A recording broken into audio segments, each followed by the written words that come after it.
શું તમારા બાળકને તાવની સાથે શરીરમાં લાલ લાલ દાણા નીકળ્યા છે? તો ધ્યાન રાખજો, આ સામાન્ય દાણા નથી, એ ઓળી પણ હોઈ શકે છે.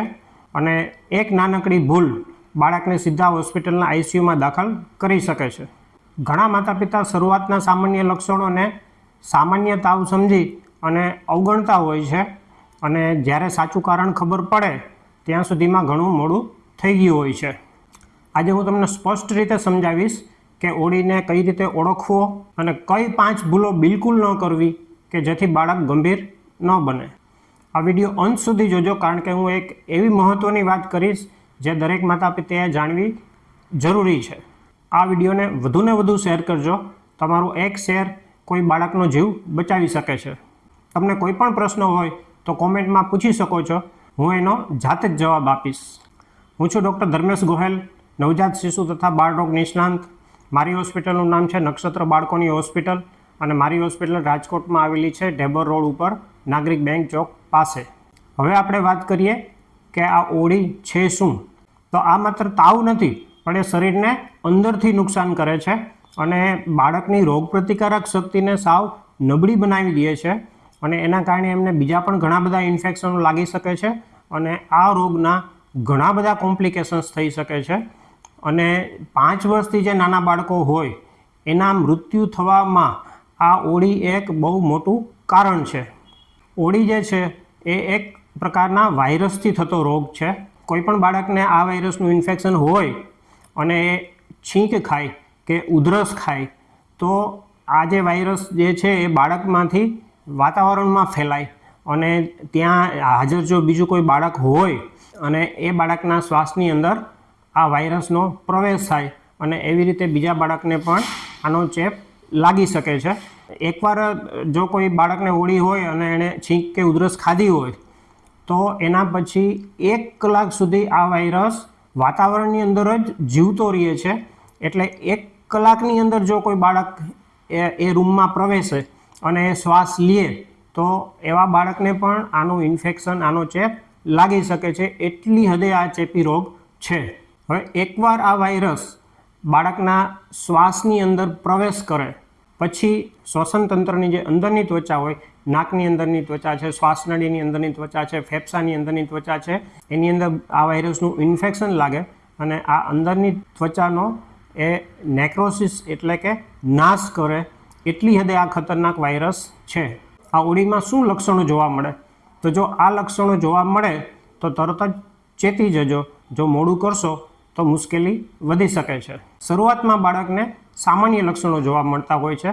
શરદી છે, ઉધરસ છે, તાવ આવતો હોય, અને મોઢાની અંદર લાલાશ જેવું થઈ જાય, અને એની અંદર સફેદ સફેદ દાણા નીકળતા હોય છે, અને આંખો લાલ થઈ જતી હોય છે, આંખો આવી જતી હોય છે, આંખોમાં ચેપડા બાજતા હોય છે. એના પછી મોઢા ઉપર નાના નાના લાલ લાલ દાણા નીકળતા હોય છે. શરૂઆત મોઢાથી થતી હોય છે આ દાણાની, અને ડોક ઉપર પણ પછી જોવા મળે છે પાછળથી, અને એના પછી એ બાળકની છાતી ઉપર એ દાણા જોવા મળે, એના પછી બાળકના પેટ ઉપર દાણા જોવા મળે, અને એના પછી આખા શરીરમાં એટલે કે હાથ પગમાં પણ આવા દાણા ફેલાઈ જતા હોય છે. હવે આપણે વાત કરીએ ઓળીમાં કયા ખતરનાક લક્ષણો જોવા મળે છે. તો જો આ લક્ષણો જોવા મળે તો બિલકુલ રાહ ન જોતા અને તરત ને તરત બાળકોના ડૉક્ટરને બતાવી દેજો. બાળકને વધુ પડતો તાવ આવે, બાળક સતત રડ્યા કરે, બાળકને ઝાડા થઈ જાય, ઉલટી થઈ જાય, બાળકના શરીરમાંથી પાણી ઓછું થઈ જાય અને એના કારણે આંખો ઊંડી ઉતરી જાય, બાળક ઓછો અને ઘાટો પીળો પેશાબ કરે, બાળકને વધુ પડતું પેટમાં દુખાવો થાય, બાળકને શ્વાસ ચડવા માંડે, બાળક હાંફવા માંડે, શ્વાસ ઝડપથી લે, બાળક શ્વાસ લે ત્યારે ઊંકારા કરતું હોય એ ટાઈપનો અવાજ આવે, અથવા તો શ્વાસ લે ત્યારે ગળામાંથી અવાજ આવતો હોય એ ટાઈપનો અવાજ આવે, બાળક વધુ પડતું ઘેનમાં રહે, વધુ પડતું ઊંઘે, બાળકને આંચકી આવે, અથવા અમુક કેસીસમાં બાળક બેભાન થઈ જાય. આવા પણ ગંભીર લક્ષણો જોવા મળતા હોય છે. હવે આપણે વાત કરીએ કયા પ્રકારના બાળકોમાં ઓળીના કોમ્પ્લિકેશન્સ એટલે કે ગંભીર નુકસાન થવાની સંભાવના વધુ હોય છે. તો જો બાળકની ઉંમર 5 વર્ષથી નીચે હોય, બાળકનું વજન એનું જે નોર્મલ વજન હોવું જોઈએ એના કરતાં ઓછું વજન હોય, અથવા વધુ પડતું વજન હોય, બાળકના લોહીના ટકા ઓછા હોય, બાળકની રોગપ્રતિકારક શક્તિ કોઈ પણ કારણોથી ઓછી હોય, નબળી હોય, બાળકમાં વિટામિન એની ખામી હોય, તો આવા પ્રકારના બાળકોમાં ઓળીના કારણે કોમ્પ્લિકેશન્સ એટલે કે ગંભીર નુકસાન થવાના ચાન્સીસ ઘણા બધા વધુ હોય છે. અને આવા બાળકોને ઓળીના લક્ષણો જોવા મળે તો જરા પણ વિલંબ કર્યા વગર તાત્કાલિક બાળકોના ડૉક્ટરને બતાવવું જોઈએ. હવે આપણે વાત કરીએ કે આપણે શું ન કરવું જોઈએ. આ 5 ભૂલો બાળકને આઈસીયુમાં દાખલ કરાવી શકે છે. ઘણા લોકો આ ઓળી નીકળે તો એને માતાજી સમજે, એને બળિયા દાદા સમજે અને એવું સમજે કે આ માતાજી નીકળ્યા છે, બળિયા દાદા નીકળ્યા છે, તો આની સારવાર કરવાની જરૂર નથી. અને ઘણા લોકો આવી માન્યતાના કારણે બાળકની સારવાર કરાવતા નથી અથવા તો બહુ મોડી સારવાર કરાવે છે જ્યારે બહુ મોડું થઈ ગયું હોય છે. તો આ ભૂલ બિલકુલ નહીં કરવાની.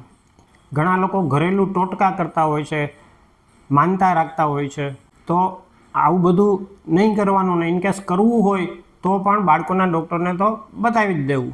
ઘણા લોકો બાળકોના ડૉક્ટરને બતાવ્યા વિના જાતે દવા લેતા હોય છે, જાતે સારવાર કરતા હોય છે, તો એ ભૂલ પણ બિલકુલ ન કરવી. અને ઘણા લોકો બાળકોના ડૉક્ટર પાસે મોડા પહોંચતા હોય છે. એમના બાળકને એકવાર કોમ્પ્લિકેશન્સ થઈ જાય પછી બાળકને લઈ આવતા હોય છે. તો એકવાર બાળકની હાલત ગંભીર થઈ જાય પછી મટાડવું ઘણું મુશ્કેલ હોય છે. એટલે શક્ય એટલું વહેલું બાળકોના ડૉક્ટરને બતાવી દેવું.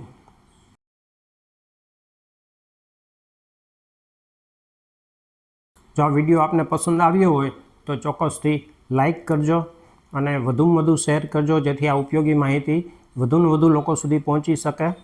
અને આ વિડીયો કેવો લાગ્યો એના વિશે આપ ચોક્કસથી કોમેન્ટ કરજો.